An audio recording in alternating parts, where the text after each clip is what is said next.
Назад трябва да товара.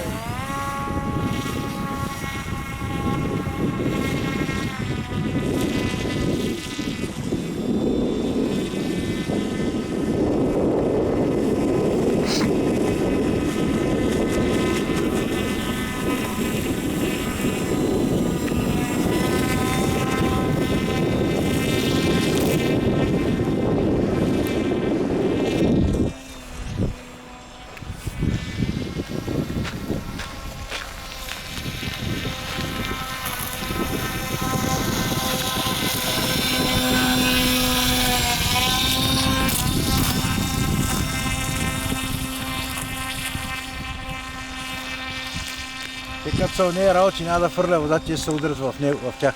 Ми най-вероятно да. Аз нямам идея как може да го решим този проблем. Ама трябва да се изнесе според мен, ако се товари. Защото точно през тях. Ама ще слагам напред товара, бе. Разбираш ли? Да. Назад товара, вътре оловото вътре.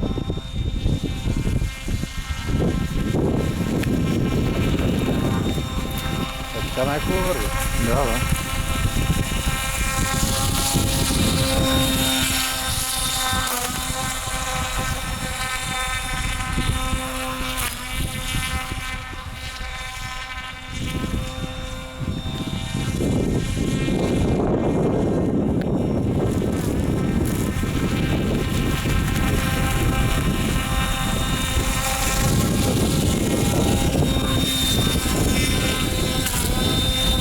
Брат, да пробваме!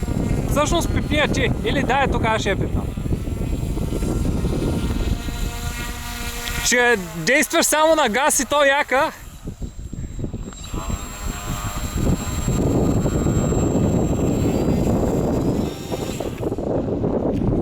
Внимавай да не се контузиш.